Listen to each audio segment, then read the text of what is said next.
ব্যক্তির লাভ ক্ষতি থেকে শুরু করে রাষ্ট্রের উন্নয়ন সবকিছুর পেছনেই থাকে অর্থনীতির অবদান। সেজন্য দরকার আর্থিক হিসাব নিকাশ আর অর্থনীতির চুলচেরা বিশ্লেষণ। আর এই বিশ্লেষণ নিয়ে ডিবিসি নিউজের সাপ্তাহিক আয়োজন অর্থনীতির সংলাপ। প্রতি শনিবার রাত 10টায় আমরা হাজির হই এই সংলাপে। আর আজ আপনাদের সঙ্গে আছি আমি মোস্তফা মাহবুব। অর্থনীতির সংলাপের আজকের বিষয়, প্রবাসীরাও কেন দেশে বিনিয়োগে বিমুখ।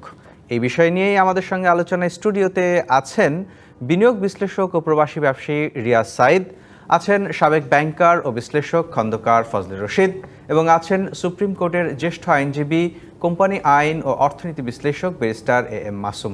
আপনাদের তিনজনকেই স্বাগত জানাচ্ছি আমাদের আজকের অনুষ্ঠানে। আজকের আলোচনা শুরু করতে চাই জনাব রিয়াজ সাইদ আপনাকে দিয়ে। আপনি একজন প্রবাসী ব্যবসায়ী, আপনি বাংলাদেশে বিনিয়োগ করেছেন, এখন সে বিনিয়োগ প্রত্যাহারও করছেন। আপনার কাছে একটু গল্প শুনতে চাই, আসলে বিনিয়োগের ক্ষেত্রে বা বিনিয়োগের জন্য আসলে বাংলাদেশ কেমন জায়গা। ধন্যবাদ আপনাকে, সেই সাথে প্রবাসী ভাইয়েরা যারা আমার এই কথা শুনবেন, আসসালামু আলাইকুম। আমাদের ব্যুরোক্রেসিটাই আমাদের দেশকে ধ্বংস করে দিচ্ছে। যেই ভদ্রলোকের সমস্যা দেখবে, উনার কাছে যাওয়ার পরে উনি এটা সম্পর্কে কোনো কিছু সলভ করছে না। একটা কাজের জন্য 8-10 বার যেতে হয়। আমি নিজে জয়েন্ট স্টকে 50 বার গিয়েছিলাম। আমার ফাইল হারানো গিয়েছে, আমি বাইরে থেকে 8-10 বার এসেছি এই কাজের জন্য, কারণ আমার মাথায় ছিল না যে ওইখানে কিছু এক্সট্রা পয়সা দিতে হয়। আমার এটা সবচেয়ে বড় ভুল ছিল। তো এনিওয়ে, প্রায় 1.5 বছর পরে যখন লাস্টবার আসলাম, একটু আন্তরিকভাবে অনেক মেজাজটা যেমনি খারাপ ছিল। তো আমি এই অফিসটা হচ্ছে কারণ বাজারে। তো 1.5 বছর পরে আমি আবার অ্যাপ্লাই করি, যথাযথভাবে কাজটা সম্পন্ন হয়েছে আর কি। ব্যুরোক্রেসিটাই সবচেয়ে বড় সমস্যা। আপনি এই যে কথাটা বললেন যে নিয়মিত ফির বাইরেও কিছু দিতে হয়, সেটা তো আমরা শুনেছি যে আসলে বিগত সরকারের সময়, অতীত সরকার যারা ছিল সেই সময় নানান রকম দুর্নীতি অনিয়ম হয়েছে। তো গণ অভ্যুত্থানের মধ্যে দিয়ে যে সরকার আসলো, অন্তর্বর্তী সরকারের সময়ও কি একই অভিজ্ঞতার মুখোমুখি হয়েছেন আপনি? অ্যাকচুয়ালি এখন যে ইন্টারিয়াম গভর্নমেন্ট কতটুকু করতে পেরেছে, আমি কোনো বিজনেসের জন্য এখানে যাইনি কোথাও, কিন্তু বিভিন্ন জায়গায় গিয়ে বুঝতে পেরেছি যে আগের থেকেও ভয়ানক অবস্থা বর্তমানে। এখানে কিছু কিছু মানুষ অতি ক্ষুধার্ত, অনেক বেশি ক্ষুধার্ত, অনেক কিছু দরকার অ্যাট এ গ্ল্যান্স। কেউ যদি 3 দিন ভাত না খায়, এরপরে যদি ভাত দেওয়া হয়, তার খাওয়া দেখলেই বুঝতে পারবেন যে আপনি ও কয়দিনের ক্ষুধার্ত ছিল। বর্তমানে বিভিন্ন জায়গায় গেলে, অফিসে কাজের অবস্থাও তেমন। আমি বেশি কিছু বলতে চাই না যে এই ব্যুরোক্রেসি থেকে কে আমাদেরকে উদ্ধার করবে। সবাই বলে আমরা রেমিটেন্স যোদ্ধা। অ্যাকচুয়ালি আমার কাছে এটা শুনলে হাসি মনে হয়। ইন্টারিয়াম গভর্নমেন্ট আসার পরে উনি যেভাবে রেমিটেন্স, হয়তোবা উনার কথা ভুল ছিল, আমি ভুল শুনেছি, উনি আমাদেরকে তো উজাড় করে সব দিয়ে দিবে, বাস্তবে কিছুই দেয়নি, নাথিং। এটা একটা আমার কাছে হাসি মনে হয়। আমি বিভিন্ন জায়গায় বলেছি অলরেডি যে চা দোকানের মধ্যে কয়েকটা সোফা লাগিয়ে এটাকে প্রবাসী লাউঞ্জ করে ফেলছে।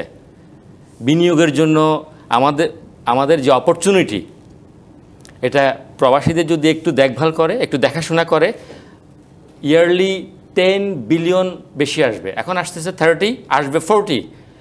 সরকার যদি আমাদেরকে দেয় 1, আমরা দিব 100। আমাদেরকে যদি 100 দেয়, আমরা দিব 10,000। আমরা কিন্তু টাকা নিয়ে পালাবো না। কোনো প্রবাসী আজ পর্যন্ত টাকা নিয়ে পালিয়ে গেছে কিনা সন্দেহ, আপনারা খোঁজ করে বের করেন। আর সরকার চাইলে এটা একটা গ্ল্যান্স বের করতে পারে, কিন্তু ওই সুযোগ আমাদেরকে দিচ্ছে না। আপনি প্রবাসীরা যে ইনভেস্ট করবে, হয়তো এখানে আমার বাবা মা আছে, ভাই বোন আছে, ফ্রেন্ড সার্কেল আছে, কারণ জীবনের একটা পর্যায়ে কিন্তু ফ্রেন্ড সার্কেল বড় অ্যাসেট হয়ে দাঁড়ায়।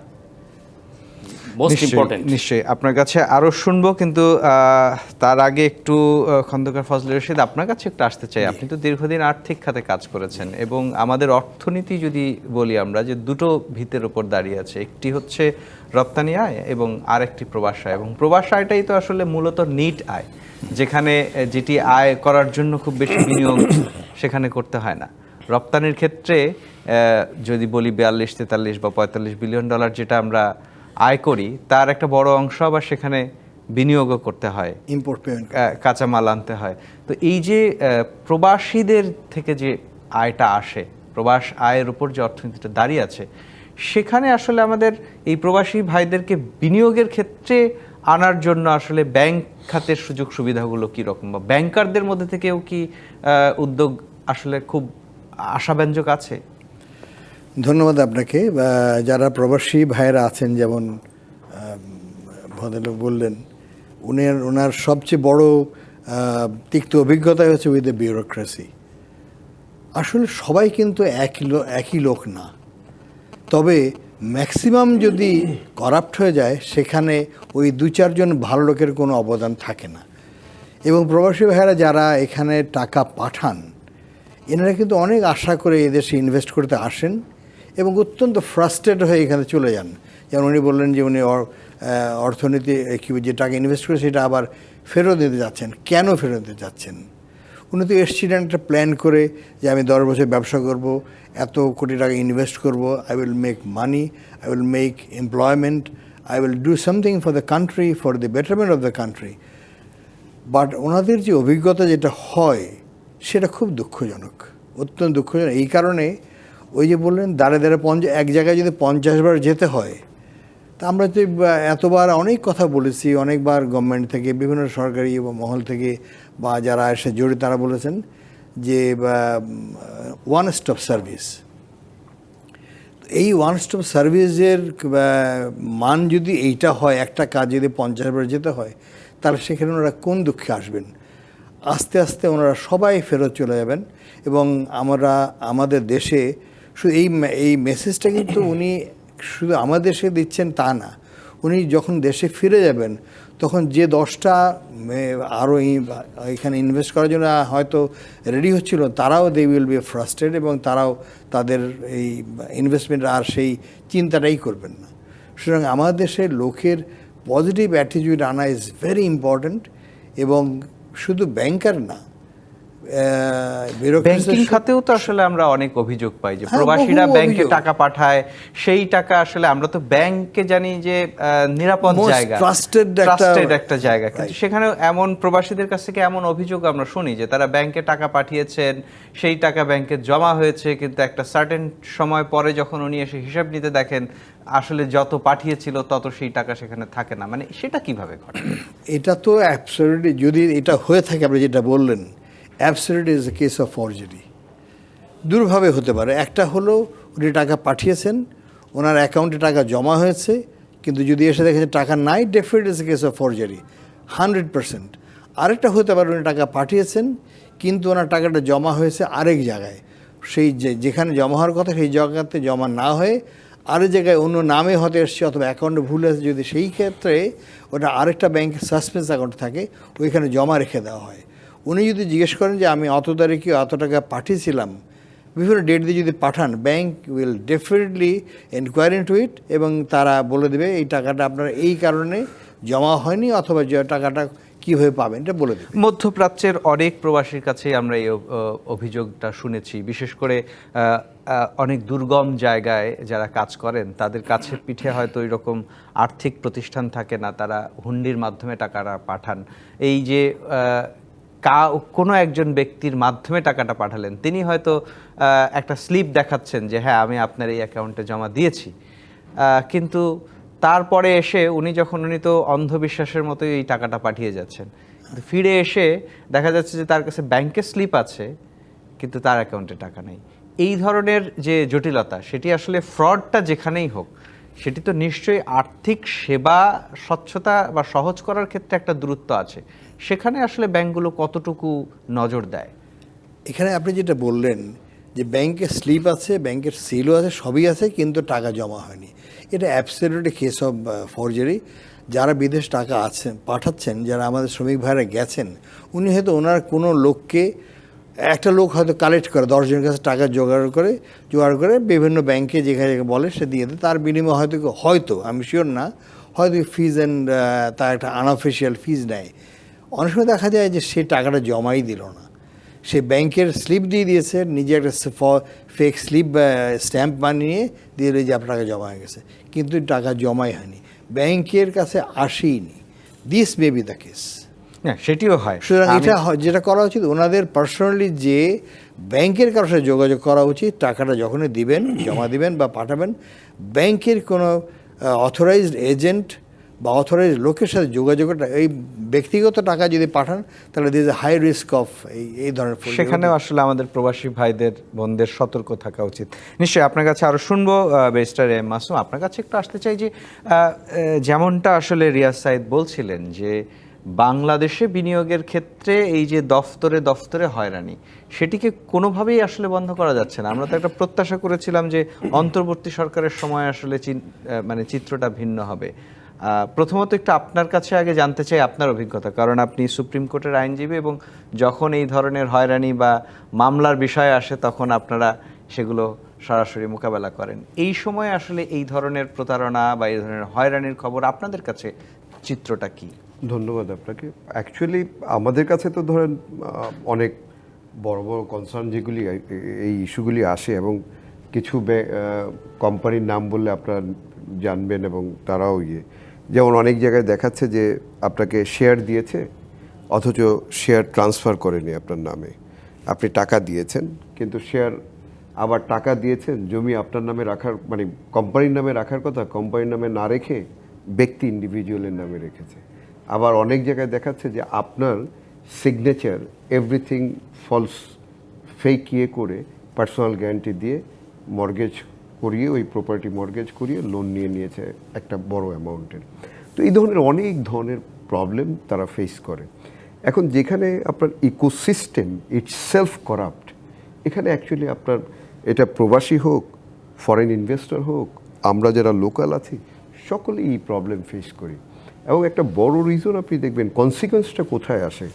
আপনি যদি রিসেন্ট ফরেন ডাইরেক্ট ইনভেস্টমেন্টটা দেখেন, 1.27 বিলিয়ন, অ্যারাউন্ড $1.3 বিলিয়ন লাস্ট 2024-এ, এবং সেখানে দেখবেন রিইনভেস্টমেন্টটা হলো 49%। অনলি ইকুইটি ক্যাপিটাল যেটা আসছে ফরেন বাহির থেকে সেটা অ্যারাউন্ড $450 মিলিয়ন। তা আর হলো ওই ইন্টার কোম্পানি লোন যেটা। তাহলে যেখানে আপনার পাশের কান্ট্রি ইন্ডিয়াতেই 40 বিলিয়নের অ্যাভোভ হয়, তাহলে বাংলাদেশে মিনিমাম যেটা হোক যে $5 to $10 বিলিয়ন হওয়া উচিত ইন জেনারেল। তাহলে এটা হচ্ছে না কেন? কনসিকুয়েন্সটা তো আপনি স্ট্রেইট আপনার ইয়েতে ধরেন, আমাদের যারা ফরেন বিদেশে যারা আমাদের ভাই যারা আছেন, ওনাদের ধরেন অনেক ইনভেস্টমেন্টেরও এখানে কিন্তু কিছু সিকিউর ইনভেস্টমেন্ট আছে যেটা এই অ্যাডভার্টাইজমেন্টই করে না যে ওনারা জানবে কীভাবে। কথার কথা ধরেন বন্ডের ব্যাপার, ওয়েজ আর্নার বন্ড, এখানে 3 টাইপস অফ বন্ড আছে, যেখানে 12% ইন্টারেস্ট আপনি পাচ্ছেন, যেটা বাইরে যদি আপনার 3-4, মানে কোভিডের সময় বেড়ে গিয়েছিল, আদারওয়াইজ তো 1% বা 2%-এর বেশি তারা পায় না ডিপোজিটে। তাহলে এখানে তো একটা বিশাল অ্যামাউন্ট আসার কথা, সেখানে অনলি দেখা যায় আমরা যদি 2023 বা এই টাইমের ডেটা দেখি $3.5 বিলিয়ন অ্যারাউন্ড রাফলি। সেখানে যেটা আমাদের রেমিটেন্সই আসে ধরেন 30 বিলিয়ন যদি লাস্ট ইয়েতে ধরি, তাহলে এটা তো অনেক বেশি হওয়ার কথা। তার মানে হলো যে যেভাবে কাজ করার কথা সেভাবে আমরা কাজ করছি না, এবং যেটার সাফারার ইন্ডিভিজুয়াল তো হোল নেশন হিসাবে হিউজ সাফারিংস। আপনি যদি দেখেন আজকে আমরা অনলি রেমিটেন্স আর এক্সপোর্ট তো আপনি জানেনই $48 to $50 বিলিয়ন, তার মানে তার মধ্যে একটা হিউজ অ্যামাউন্ট চলে যায়, যেখানে আমাদের ইম্পোর্ট $76 to $78 বিলিয়ন। তাহলে এই রেমিটেন্সের সাথে যদি আমার এফডিআইটা অ্যাটলিস্ট $10 বিলিয়ন থাকতো, তাহলে তো আমার রিজার্ভের এই অবস্থাটা যেটা 15 বিলিয়নে চলে গেল, এখন যেমন আমরা 25 বা 26 বিলিয়ন আছি, এটা তো অন অ্যান অ্যাভারেজ 40 বা গ্রাজুয়ালি এটা বাড়তো। তাহলে ওই জায়গাটা যেখানে এফডিআইটা, সেখানে আমরা কিন্তু একেবারে জিরো বলা যায়। সেখানে এই যে গ্রান্ট আর লোন, এই যে জায়গাটা আপনি দেখেন, এক্সটার্নাল ডেট আমাদেরকে পার ইয়ার এখন যেটা অ্যাভারেজ $4 বিলিয়ন, মানে আপনাকে $4 বিলিয়ন মতো দিতে হবে। তাহলে এই যে এটা আপনি কোত্থেকে দিবেন, যত দিন যাবে তত বাড়বে। তার মানে হলো আমার এখানে তো এক্সট্রা এডিশনাল প্রেশার আসতেছে। এই যখনই এডিশনাল প্রেশার আসে, আপনি ব্যাংকের কাছে চান বড় করতে, কারণ আপনাকে এডিবির যে এটা তো এক্সিকিউট করতে হবে, তাহলে আপনাকে অ্যানুয়াল ডেভেলপমেন্ট প্রোগ্রাম যেটা আছে সেটার যে 2,40,000 বা এক সময় 2,30,000 কোটি টাকা, এই টাকাটা সাপোর্ট করতে থেকে আসবে। আপনি ব্যাংকের থেকে নেন অথবা লোন, অথবা আপনি কি করেন এই যে এনবিআরের যে আপনার ট্যাক্স টু জিডিপি আপনার রেশিও কত 7-এর অনেক সময় নিচেই বলা যায়, 7.5 বা 7.3, যেটা একটা ডেভেলপড কান্ট্রিতে হয় 15 বা এরকম। তাহলে এই প্রেশারটা তো আসে আমার আপনার উপরে নিশ্চয়ই। এবং ওখানে এই ট্যাক্সের যেটা সেটার ওই এক্সটেনশন না হওয়ার কারণে যারা দিচ্ছে তাদের উপরেই রিপিটেশনটা হচ্ছে। তার মানে হলো যে ওভারঅল যে ইকোসিস্টেমটা, সেই ইকোসিস্টেমটা আমরা কখনোই ঠিকভাবে করতে পারিনি। নিশ্চয়ই। আপনার কাছে আরো শুনবো জনাব রিয়াজ সাইদ, আপনার কাছে একটু আবারও আসতে চাই, মানে আপনি তো বাংলাদেশে বিনিয়োগ করেছিলেন, সেই বিনিয়োগ এখন গুটিয়ে নিতে চাচ্ছেন বা নিয়েছেনও খানিকটা, সেই গল্পটা একটু শুনতে চাই, আপনার এই তিক্ত অভিজ্ঞতাটা। ধন্যবাদ আবারও। যা ইনভেস্ট করেছি তার 1 পয়সা এখান থেকে নিতে পারিনি, যা নিয়ে আসছি শেষ, ভ্যানিশ। তো আমি চাচ্ছি যে দেশটা, আমাদের দেশ ডেভেলপমেন্ট হোক। কোথায় কোথায় বা কি ধরনের ব্যবসায় ইনভেস্ট করেছেন? আমি গার্মেন্টস করেছিলাম, তারপরে একটা বিস্কিট ফ্যাক্টরি, এরপর একটা ডাইং ফ্যাক্টরি। তো আমি যেহেতু ছিলাম না, বলবো এটা নিজের নিয়তি, ওইখান থেকে যা ইনভেস্ট করেছি নট এ সিঙ্গেল পেনি আমি নাই, ইনভেস্টমেন্ট ভ্যানিশ। পাশাপাশি আমি 2012 থেকে 2018-19 পর্যন্ত মাসে একবার এবং কোনো মাসে 2বারও এসেছিলাম। তা আমার তো যা হওয়ার হয়েছে, কিন্তু আমি চাই যে আপ্রাণ আমাদের দেশের অনেক সম্ভাবনা আছে। আপনি দেখেন মালয়েশিয়া, সিঙ্গাপুর, বাংলাদেশ 19-20 সেম সময়ে কিন্তু আমরা স্বাধীন হয়েছি। আজকে মালয়েশিয়া কোথায়, সিঙ্গাপুর কোথায়, আর বাংলাদেশ কোথায়? আমি আর একটু থামাতে চাই আপনাকে। আপনার এখন তো বাংলাদেশের যা ব্যবসা ছিল সেখান থেকে তো পুরোটাই লোকসান, আপনি বললেনই। এই মুহূর্তে আসলে আপনার ঠিকানা কোথায় এবং সেখানে কি ধরনের ব্যবসা করেন আপনি? ধন্যবাদ আবারও। এই মুহূর্তে আমি থাকি লন্ডনে, আমার ফ্যামিলি আছে এখানে, বাট কিছু বিজনেস, আইটি বিজনেস করি আমি, পাশাপাশি রেস্টুরেন্ট বিজনেসও আছে। তো আমি এসেছি একটা ব্যাংকিং ঝামেলার কারণে। না, সেটি আসছেন, আমি একটু আসতে চাই আসলে অন্য প্রসঙ্গে, আপনাকে টেনে আনতে চাই আমি। এই যে আপনি ইতালি এবং লন্ডন জুড়ে যে আপনার ব্যবসা, সেখানকার ব্যবসার অভিজ্ঞতা, বা সেখানে তো আসলে নিশ্চয়ই দফতরে দফতরে যেতে হয়নি আপনার, বা যেতে হয় না, সেরকম একটা স্মুথ বিজনেস এনভায়রনমেন্ট থেকে আপনি আসলে বাংলাদেশে কেন বিনিয়োগ করতে এসেছিলেন সেটা একটু জানতে চাই। প্রথমত বিনিয়োগ করতে এসেছি, এখানে আমার বাবা মা আছে, আমার জন্মস্থান, আমি চাই দেশে কিছু করতে, বাবা মাকে সাথে নিয়ে বুকে নিয়ে থাকতে চেয়েছিলাম, কিন্তু দুর্ভাগ্য হয়নি। আর আমি লন্ডনে থাকি লাস্ট 7-8 ইয়ার্স। এর আগে প্রায় 28 বছর ছিলাম ইটালিতে। তো ছেলে মেয়েদের ভালো পড়ালেখার জন্য লন্ডনে গিয়েছিলাম। এইমাত্র এই কারণে যে লন্ডনের পড়ালেখা হচ্ছে, আমি মনে করি যে one of the best country in the world. তো আপনি জানেন লন্ডনে আপনার কেউ যদি একটা লিমিটেড কোম্পানি করতে চায়, এটা করতে আপনার 10 মিনিটস লাগবে। আর বাংলাদেশে একটা লিমিটেড কোম্পানি করতে যদি সবার সদিচ্ছা থাকে, মেবি আপনার 1 মান্থ। সো থিঙ্ক 10 মিনিটস আর 1 মান্থ।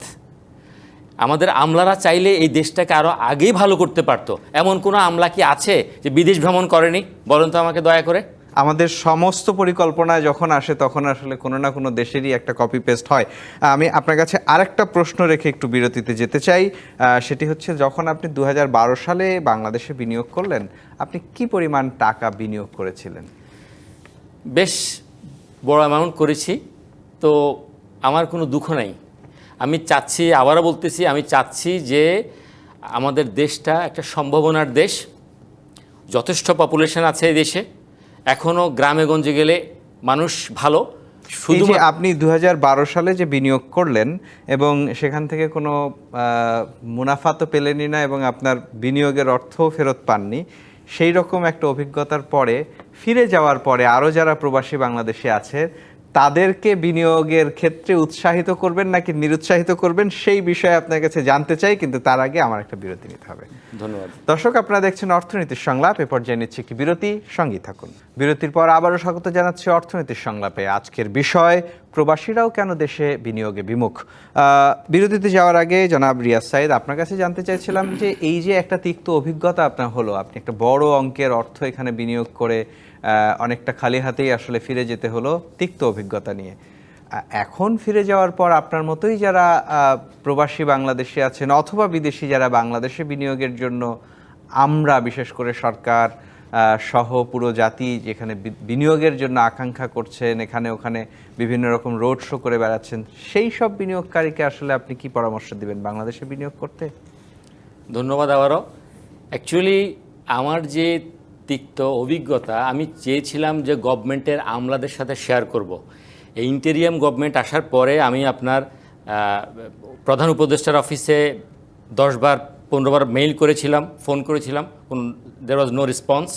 লামিয়া চৌধুরী ওনার মেইলে আমি অনলাইন থেকে নিয়েছিলাম, ফোন করেছিলাম, মেইল করেছিলাম, no response. Lutfi Siddiqui, doctor Lutfi Siddiqui, ওনাকেও মেইল করেছি, ফোন করেছি, no response. Even Ashiq Chowdhury ওনার মেইলেও মেইল করেছিলাম এবং ফোন করেছিলাম। এই কথা আমি এইবার নিয়ে 3-4 বার বলেছিলাম। বাট এটা অ্যাকচুয়ালি আমার লজ্জা লাগে যে একটা অনলাইনে বিদেশ থেকে ইনভেস্টার আসবে, ওনারা কি আমাদের দেশে এসে জিজ্ঞাসা করবে যে তোমার মেইলটা দাও, তোমার ফোন নাম্বারটা দাও? অনলাইন থেকেই তো নিবে। তো অনলাইনে আমি যদি এই অবস্থা দেখি, টেলিফোন রিসিভ করে না, মেইলের কোনো উত্তর নাই, সদিচ্ছা নাই, তো ডেভেলপমেন্ট হবে কিভাবে? বাংলাদেশ পারে শুধু ভিক্ষা করতে বাইরে গিয়ে, এটা তো চলবে না। নিশ্চয়ই আপনার কাছে আরও শুনবো, কিন্তু তার আগে জনাব খন্দকার ফজলুর রশীদ, আপনার কাছেই আগে একটু শুনে নিতে চাই। আমরা তো দেখলাম যে এই সরকার আসার পরে বিদেশি বিনিয়োগ আনার জন্য দেশে বিদেশে নানান রকম সম্মেলন হলো, এবং আমি যদি খুব ভুল না করি, আমাদের যে কোরিয়ান ইপিজেড নিয়ে যে সংকটটি ছিল, সেই সংকটেরও খুব দ্রুত সমাধান হলো, সেটাকে খুব ভালো করে হাইলাইট করা হলো। মানে সেই রকম একটা অবস্থার পরিপ্রেক্ষিতে আমরা যখন আমাদেরই একজন প্রবাসী ব্যবসায়ীর এই অভিজ্ঞতা শুনছি, আপনার কাছে কি মনে হয় আসলে? আমি কি বলে, আপনার নামটা যেন কি বললেন? রিয়াজ। ওনার সাথে আমি সম্পূর্ণ একমত যে আপনি পকেট থেকে বাইরে থেকে টাকা নিয়ে আসবেন, এই টাকার নিশ্চয়তা যদি না পান, রিটার্ন অথবা ইনভেস্টমেন্ট অপরচুনিটি ক্লাইমেট যদি ঠিক না থাকে, আপনি কেন আনবেন? আরেকটা কথা উনি যে বলেছেন, ইন্টার গভর্নমেন্টের সময় আরও বেড়েছে বা উন্নতি হয়নি। আসলে who are the man behind the machine? লোক কিন্তু সেই তারাই আছে। হ্যাঁ, আপনি এই চেয়ার থেকে ওই চেয়ারে গেছেন, লোক কিন্তু সেই আব্দুর রহিম কিন্তু আব্দুর রহিমই আছে, তার মেন্টালিটিও চেঞ্জ হয়নি। এত কারাপশন, আমি জাস্ট একটা একদম রিয়েল লাইফ এক্সাম্পল বলি, নাম ধাম কিছু বলবো না। আমি একজন পাইলটের কাছে জিজ্ঞেস করেছিলাম যে তোমাদের বিমানে যখনই আমরা টিকিট করে যাই, we prefer to first preference দিয়ে থাকি যে বিমানে ফ্লাই করব, বাংলাদেশ বিমান। বাট যখনই বাংলাদেশ বিমানে ফ্লাই করব, তখনই দেখি যে ফ্লাইট ফুললি বুকড। তো উনি বললেন যে দেখেন, এটা আসলে আমরা অত্যন্ত লজ্জার ব্যাপার হলো সত্যি, এখানে কে জড়িত নাই এই লিস্টটা ইজ ভেরি স্মল, সবাই জড়িত। বললেন মানে না, আমার বললাম না, নিচ থেকে টপ লেভেল পর্যন্ত সবাই জড়িত, এবং এটা কোনোদিনও উন্নতি হবে বলে আমার মনে হয় না। তো এখানে যে কথাটা ভেরি ইম্পর্ট্যান্ট, এক্স্যাক্টলি এই কাহিনী কিন্তু সিঙ্গাপুর এয়ারলাইন্সে হয়েছে। লি কুয়ান ওনাকে যখন ওরা সিঙ্গাপুর এয়ারলাইন্স একবার স্ট্রাইক করেছিল পাইলটরা, উনি বলেন come with me, sit with me, and I want solution within 7 days. This country has invested millions and billions of dollars. If you don't join your job, I will scrap the whole airlines. I will build it afresh. Either you join or get it scrapped, and I will do it afresh. Within 7 days, problem is solved. আমাদের দেশে কেউ কি আছে এই ধরনের step নেওয়ার মতো, বা নেওয়ার মেন্টালিটি কি কারো আছে? আপনি কোন অফিসের কথা বলবেন যেখানে you will get a good person, a good, হয়তো লাখে হয়তো একজন পেতে পারেন যে who will do your job proactively এবং আপনাকে হেল্পিং অ্যাটিটিউড। এটা কিন্তু আর দিন দিন ছড়াচ্ছে। এটা কমার তো লক্ষণ নাই, বরং আরও বাড়ছে। আপনি দেখছেন, আমি এই লোকটা বা ঘুষ খেয়ে টাকা বানাচ্ছি, আমরা তো কিছু হচ্ছে না, তো আপনি কেন বাদ দিবেন?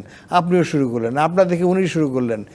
গোটা society has been so corrupted, unfortunately. মানে আমাদের দেশের এই কাহিনীটা বিচারহীনতার সংস্কৃতি সেখানে নিয়ে গেছে। ব্যারিস্টার এম মাসুম, আপনার কাছে জানতে চাই, মানে এই যে বিচার না হতে হতে সবাই যে আমরা খুব বেশি দুর্নীতিতে জড়িয়ে গেছি, সেই জায়গা থেকে বেরিয়ে আসার ক্ষেত্রে আইন, আইনের শাসন প্রতিষ্ঠার ক্ষেত্রে আসলে আইন কি বলে, কিভাবে শুধুমাত্র প্রবাসী বিনিয়োগকারী না, যে কোনো বিনিয়োগকারী, যেমন কিছুক্ষণ আগে আমি বলছিলাম যে কোরিয়ান ইপিজিডের যে তিক্ত অভিজ্ঞতাটি, এখন একজন প্রবাসী বাংলাদেশের সেই একই রকম অভিজ্ঞতার মধ্যে দিয়ে যাচ্ছেন। মানে বাংলাদেশে কি কোনো আইনই এই নিশ্চয়তা দিতে পারে না যে আপনি যেই হন, অন্যায় হলে তার জন্য বা তার পক্ষে আসলে কেউ কথা বলার জন্য দাঁড়িয়ে যাবে? ধন্যবাদ আপনাকে।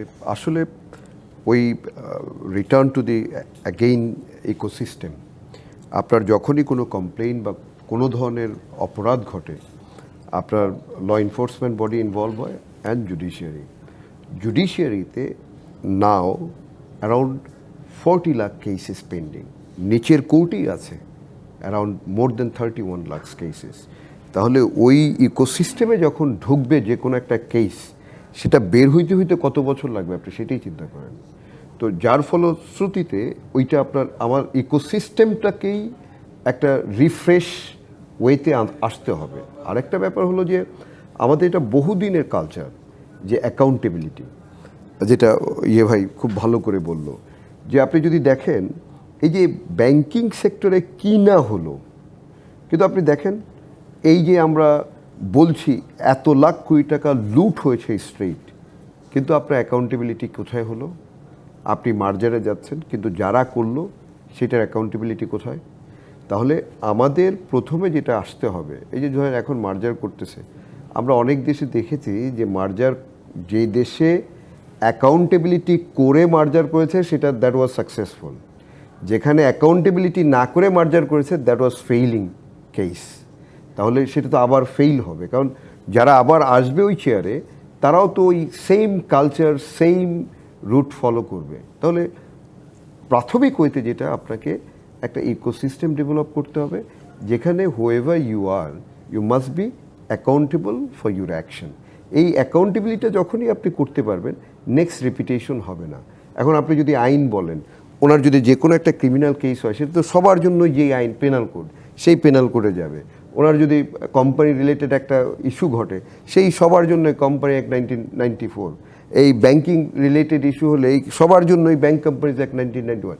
তাহলে এইটা তো আর সবার জন্য একই আইন, কিন্তু সে আইনটাকে আপনাকে যে এক্সিকিউট করবে, এবং যারা এক্সিকিউট করবে, এই যে হাইরার্কিতে স্টেক হোল্ডার যারা আছে, প্রত্যেককে আপনি অ্যাকাউন্ট, যখন ব্যাংকিং সেক্টরটাই ধরেন, বাংলাদেশ ব্যাংক কী করেছে, যেখানে ধরেন এডি রেশিও আপনার 100-র উপরে যায় কিভাবে?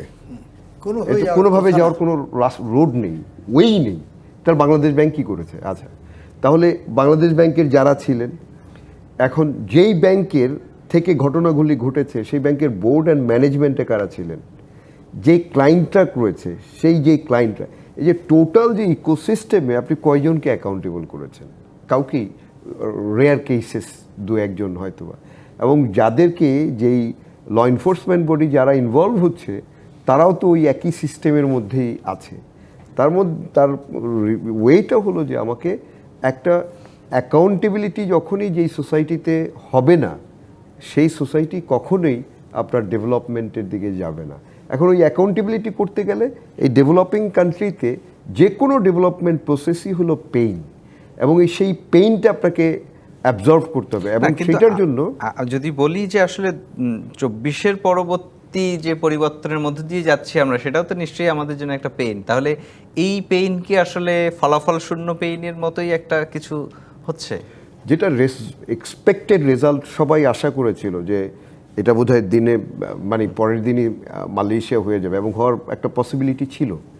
কিন্তু মানে সরি টু সে, যেটা ভাই বলল, রশিদ ভাই, যে আমরা যেটা এক্সপেক্ট করেছিলাম সেটা, ওই যে বললো যে করাপশন, এটা আরও পরিমাণ অনেক জায়গায় দেখা গেছে ডেস্কে আরও অনেক বেড়ে গেছে।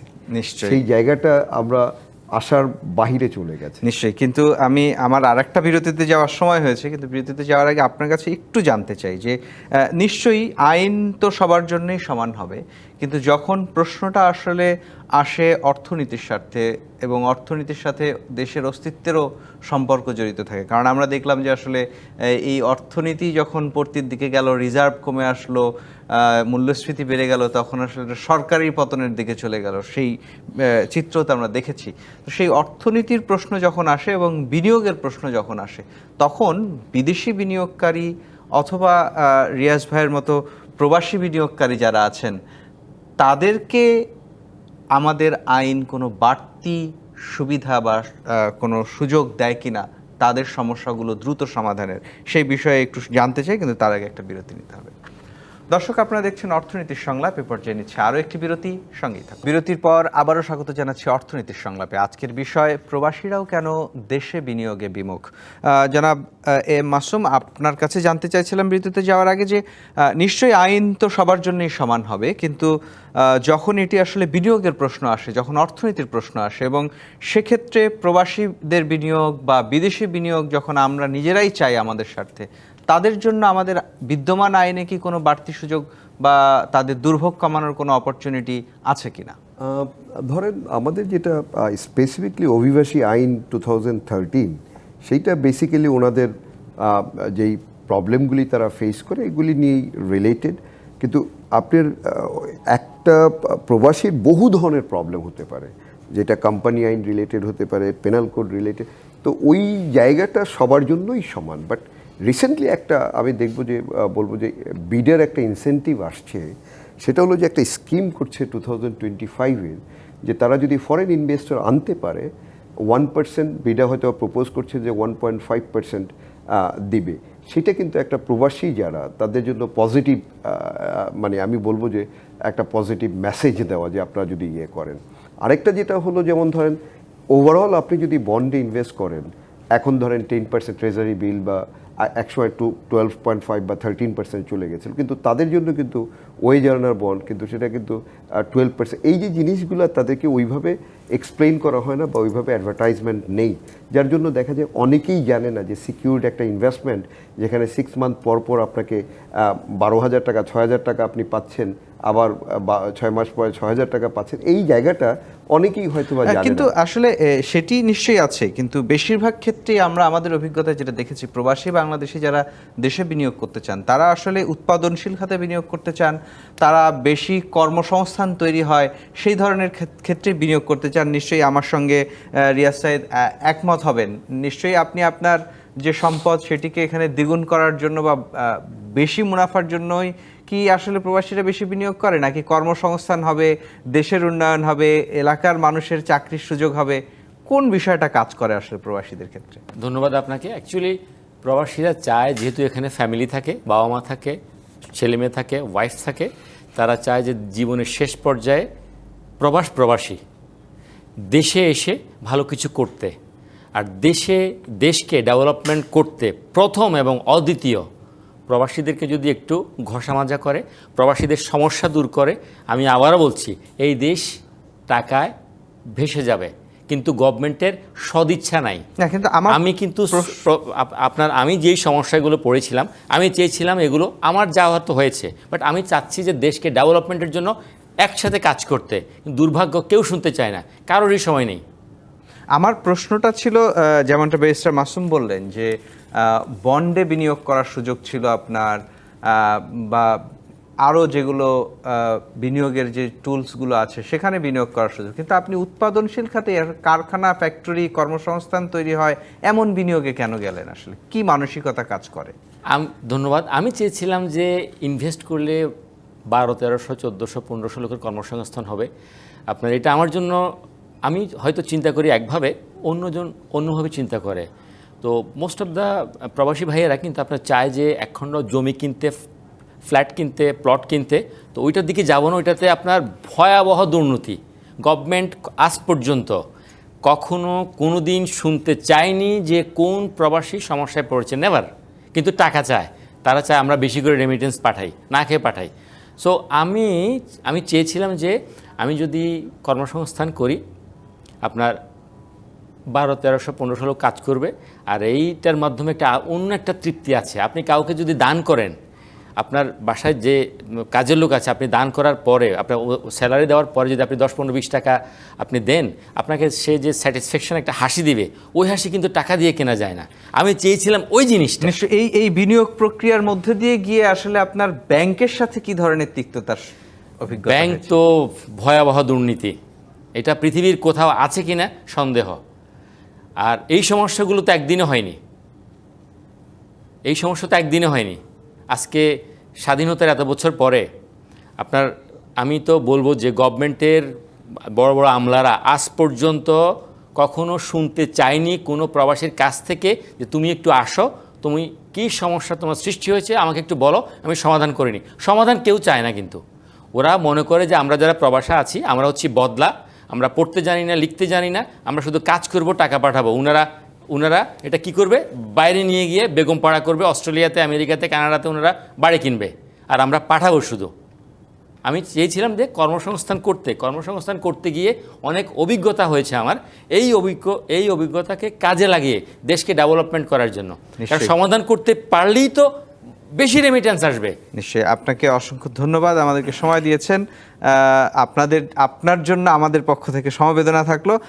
খন্দকার ফজলে রশিদ, আপনার কাছে একটু আসতে চাই। ব্যাংকগুলোকেও আমরা দেখি দেশে বিদেশে গিয়ে তারা রেমিটেন্স আহরণের চেষ্টা করে, কিন্তু প্রবাসী যারা সত্যিকার অর্থে বিনিয়োগ করতে চান, অর্থনীতিতে ভূমিকা রাখতে চান, তাদেরকে এইরকম সমস্যায় রেখে আসলে আগামী দিনে ব্যাংকগুলোর পক্ষেও কি সম্ভব হবে এই রেমিটেন্স আহরণ বাড়ানো? আপনাকে অনেক ধন্যবাদ। তবে আপনার কথার শেষ কথাটা, ওনাকে আপনি সমবেদনা জানিয়েছেন, এই সমবেদনা জানানোর কোনো প্রয়োজনই নেই।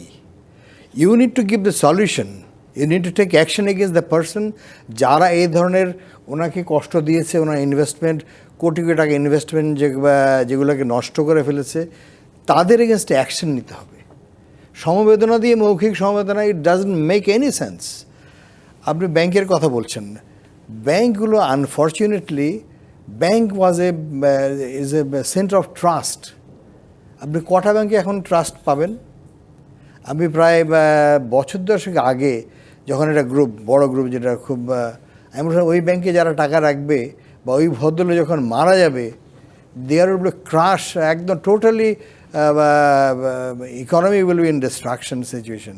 এক্স্যাক্টলি তাই হয়েছে। আমাকে অনেক টাকা রাখতে বলেছে, এই রাখবো কিনা, অনেক বেশি ইন্টারেস্ট। আমাকে ডোন্ট বি গ্রিডি, এই গ্রিডটা ইয়ে করো। আর আরেকটা কথা উনি বললেন, ভেরি ইন্টারেস্টিং, যে বিচার, আপনি বলেছেন বিচারের ব্যাপারে। বিচার করার নামে যদি প্রহসন হয়, তাহলে ইট ইজ এ ক্রাইম। আমরা অনেক ইংরেজিতে প্রায় এর কথা বলি, জাস্টিস ডিলিড, জাস্টিস ডিনাইড। আমি এর সাথে অ্যাড করি justice buried, justice হারিড, justice buried. আপনি ওনাকে বিচার পানিশমেন্ট দেওয়ার জন্য যদি হারিডলি, উইদাউট এনি এভিডেন্স, যে টার্গেট হচ্ছে ওনাকে পানিশমেন্ট করবেন, হারিডলি এটা সেটা করে ওনাকে দেখালেন, ওনাকে চার্জশিটের করে দেখালেন যে উনি গিলটি, ওনাকে পানিশমেন্ট দিলেন, এটা কিন্তু আরও বড় ক্রাইম। নিশ্চয়ই, আপনাকে অসংখ্য ধন্যবাদ এবং আপনাদের তিনজনকেই ধন্যবাদ, আমাদেরকে সময় দিয়েছেন। আজকের মতো বিদায় নিতে হচ্ছে। তারপরও আপনার কথার উত্তর দিয়ে যাই, আমাদের আসলে সমবেদনা জানানো ছাড়া কিছু করার নাই, কারণ যারা এর সমাধান দিতে পারতো তারা কেউই তার কথা শোনেনি। আমি আপনাকে শেষ একটি কথা বলবো, যে সরকারের উচিত কিছু প্রবাসীকে ডেকে এই সমস্যার সমাধান করা। আপনাকে অসংখ্য ধন্যবাদ। নিশ্চয়ই আশা করি যারা দায়িত্বশীল মহলে এই অনুষ্ঠান দেখছেন তারা তা করবেন। আপনাদের তিনজনকেই ধন্যবাদ। দর্শক, আজকের মতো বিদায় নিচ্ছে অর্থনীতির সংলাপ থেকে। ডিবিসি নিউজের সঙ্গেই থাকুন।